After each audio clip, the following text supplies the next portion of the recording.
out there is that Denver is open for business. Well, guess what? Howie Roseman has the cash.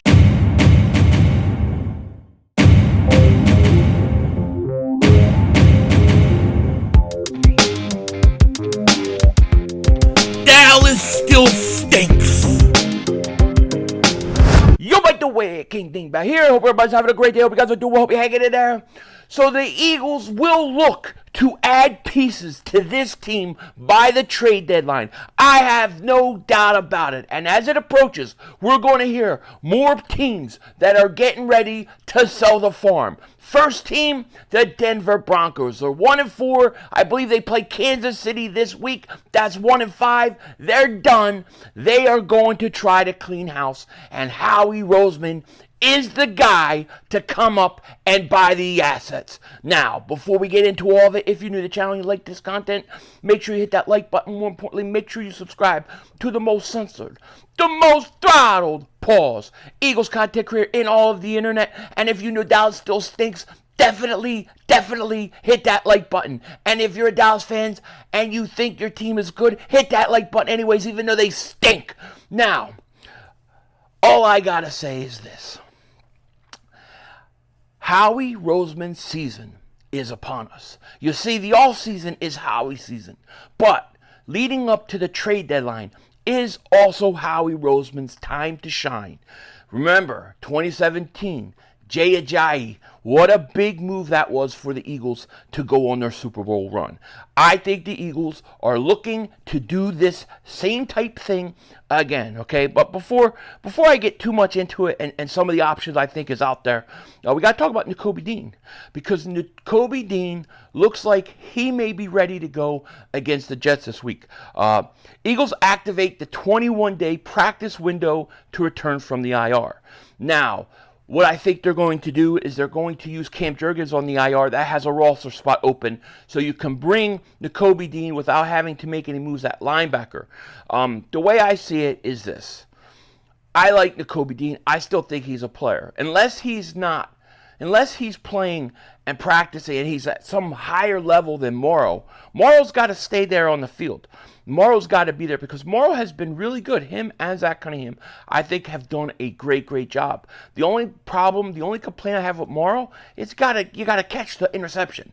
Got to catch that interception. Like 2 plays later, was it a fumble that you had and you couldn't recover?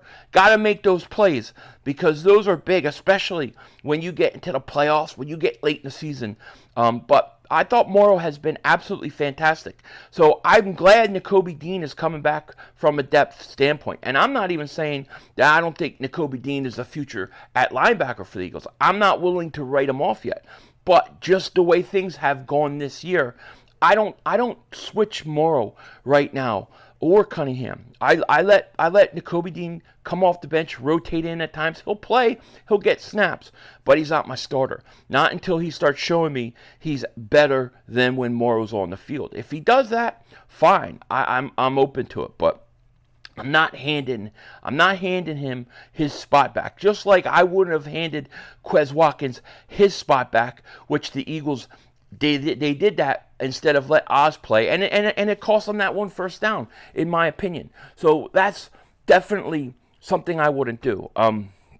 Now, when we speak about QUEZ Watkins, it's very interesting because QUEZ Watkins to me is a guy who could be moved by the trade deadline. I look at him. I look at Derek Barnett. I really think Derek Barnett's going to get traded. I have a feeling the Eagles are going to let him go. I think you're going to let him go. I think you're going to see more Nolan Smith start to play. And I'm not even writing off the fact that the Eagles don't get another pass rusher. You know the Eagles like pass rushers. You know they like to just rotate those guys in. They went out and they tried with Quinn last year. It didn't work out. Listen, it would not surprise me if the Eagles make some blockbuster trade for a pass rusher. It's just the Eagles will always have a plethora of pass rushers. That's the bread and butter of this defense. But if not something out of the ordinary like a pass rusher, where would they go? Well, I think wide receiver is a position that I'd say there's a 50-50 shot they add a wide receiver. We've heard about MECOLE HARDMAN with the Jets. They may be looking to trade him. The Eagles may look at him and say, yeah, he's the perfect guy to bring in and maybe fill QUEZ's shoes. They may be looking at something like that. Also, to me, safety is the other position you have to make a move for. I think that Reed Blankenship is a good safety. I think he's solid. I like the way he's played. I have no issue with him. But when you look at the other safety position, I think Evans has been okay. He's been okay, but he's also been hurt. And then Sidney Brown, for whatever reason, and I base this upon the way the Eagles have used him, they don't think or are ready to give him that starting role yet. Maybe they think he needs a year. Well, if that's the case, then you need yourself a bridge safety. You need one for 1 year. Where do you go? Well, the Denver Broncos are said to be, according to my man Jordan Schultz, shout out to Jordan Schultz, Denver Broncos are open for business. They're pretty much ready to sell off everything, except for guys like Patrick Surtain, which doesn't surprise me. They'd have to be crazy to trade for a guy like that. But a guy like Justin Simmons could be a guy on the move. He could be a perfect player for the Eagles.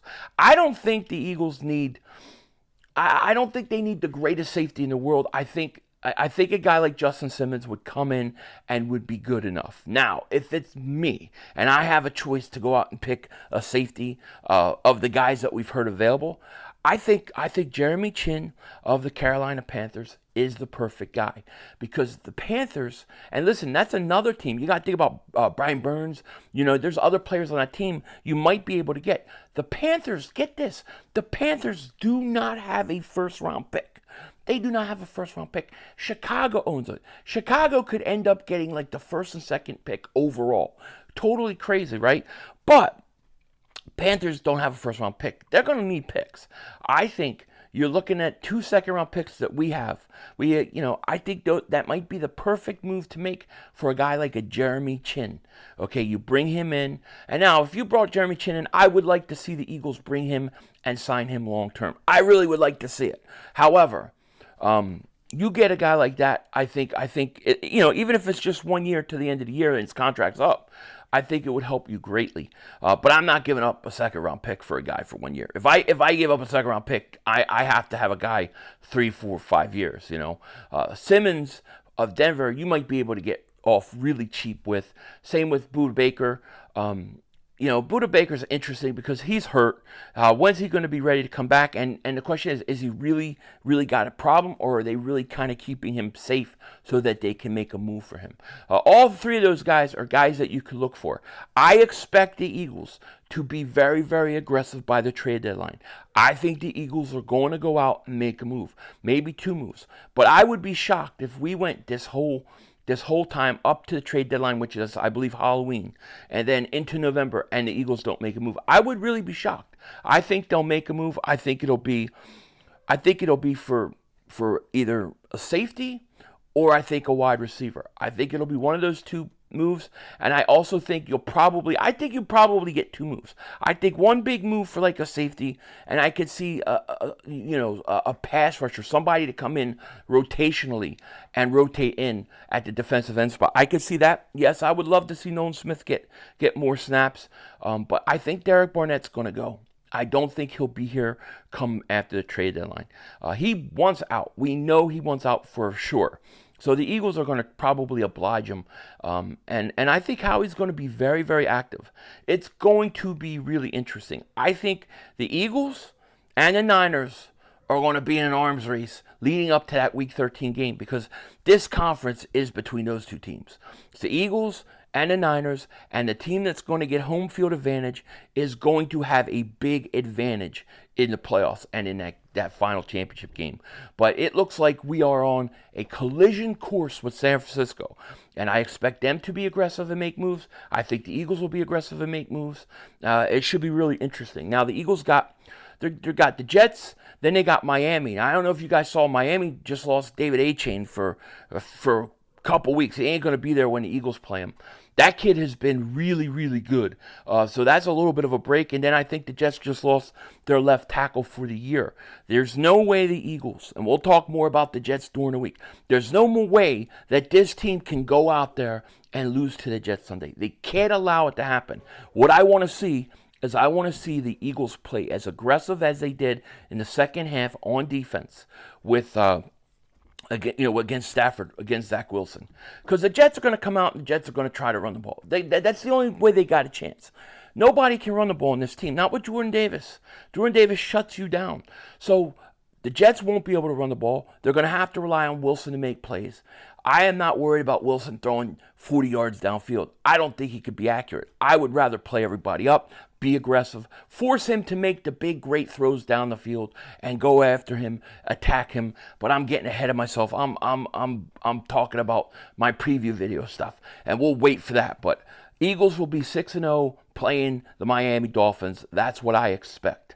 And I expect that in the next few weeks, I think right after this Jets game is where we can start hearing trades. I'd say from right after the Jets game up until the trade deadline, Howie Roseman is going to be very active. Because after all, it is Howie Roseman season.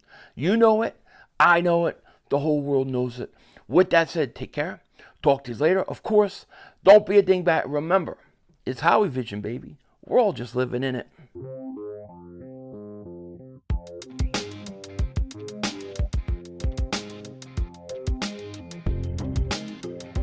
As you can see, I got my Phillies hat on. I'm supporting the fighting Phils. I got to tell you, I've been sick for about 24 hours. How did you lose that game yesterday? You can't give up a 4-run lead like that. You know, you had the Braves done. You go up 2-0. They ain't winning. They got no shot. It's over. It's over. Now it's a series. And luckily, we got our split. We got to go home. We got to take care of business in our stadium. But, man, that Phillies game, I just got to say, made me sick yesterday. Blow a 4-0 lead. Horrible. Denzel Washington out.